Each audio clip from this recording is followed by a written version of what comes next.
السلام علیکم دوستو، آج ہم آپ کو بتائیں گے اولیاء اللہ کے محاسبے چوتھا حصہ۔ محمد بن بشر نے داؤد طائی رحمۃ اللہ علیہ کو دیکھا کہ افطار روزہ کے بعد روٹی روکی کھاتے ہیں اور ان سے عرض کیا کہ آپ نمک سے کھا لیجیے۔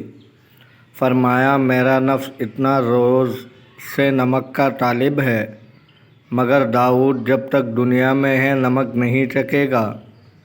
حضرت عمر رضی اللہ تعالی عنہ کو جب عصر کی نماز جماعت نہ ملی تو نفس کو یہ سزا دی کہ ایک زمین جس کا قیمت 2 لاکھ درہم تھے صدقہ کر دی۔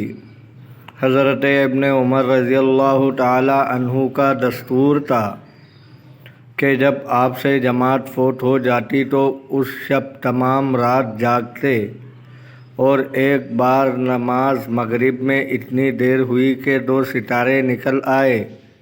آپ نے 2 غلام آزاد کر دیے۔ ابن ابی ربیعہ رحمۃ اللہ علیہ کی فجر کی 2 سنتیں قضا ہو گئی تو آپ نے 1 غلام آزاد کر دیا۔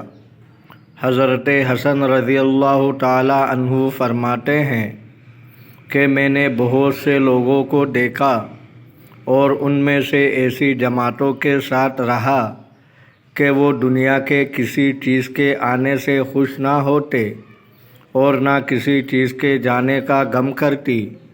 دنیا ان کے نزدیک اس مٹی سے بھی ذلیل تھی جس کو تم نے اپنے پاؤں سے ملتے ہو۔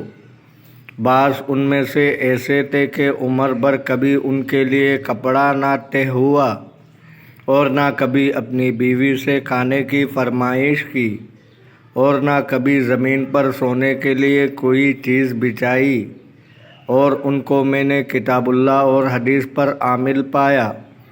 جہاں رات ہوئی ہاتھ پاؤں پر کھڑے ہو گئے، چہرے کو زمین پر رکھتے اور رخساروں پر آنسو بہاتے کہ آخرت میں رہائی پائے۔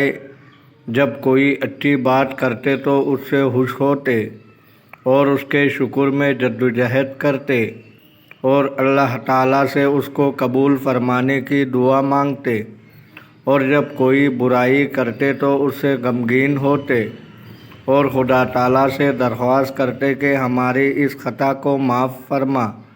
یقین جانو کہ وہ ہمیشہ اسی طرح اس حال پر رہے اور بخدا گناہوں سے نہ بچے اور بدون مغفرت کے نجات نہ پائی۔ حکایت ہے کہ کچھ لوگ حضرت عمر بن عبدالعزیز رحمۃ اللہ علیہ کو بیماری کی حالت میں پوچھنے گئے۔ آپ نے دیکھا کہ ان میں ایک جوان نہایت دبلا ہے۔ آپ نے پوچھا کہ تیری یہ صورت کیوں ہو رہی ہے؟ اس نے عرض کیا اے یا امیر المومنین، بیماریوں نے یہ حال کر رکھا ہے۔ آپ نے فرمایا کہ تجھ سے خدا کا واسطہ پوچھتا ہوں، سچ بتا۔ اس نے کہا سچ تو یہ ہے کہ میں نے دنیا کی حلاوت چکھی تو اس کو تلخ پایا اور اس کی حلاوت میری نظروں میں حقیر ہو گئی۔ مجھ کو سونا اور پتھر یکساں نظر آتا ہے اور یہ حال رہتا ہے کہ گو اللہ جل وعلا کی عرش کے پاس ہوں اور لوگ جنت اور دوزخ میں داخل کیے جاتے ہیں۔ اسی مارے تمام دن پیاسا رہتا ہوں اور رات بھر جاگتا ہوں، اور خدا تعالیٰ کے ثواب و عتاب کے سامنے یہ حال جس میں مبتلا رہتا ہوں کچھ بھی حقیقت نہیں رکھتا، نہایت کمتر اور حقیر چیز ہے۔ دوستو، اگر آپ کو ویڈیو اچھی لگی ہے تو لائک کریں، شیئر کریں، چینل کو سبسکرائب کریں۔ اپنا بہت سارا خیال رکھیے گا۔ ملتے ہیں اگلے ویڈیو میں۔ اللہ حافظ۔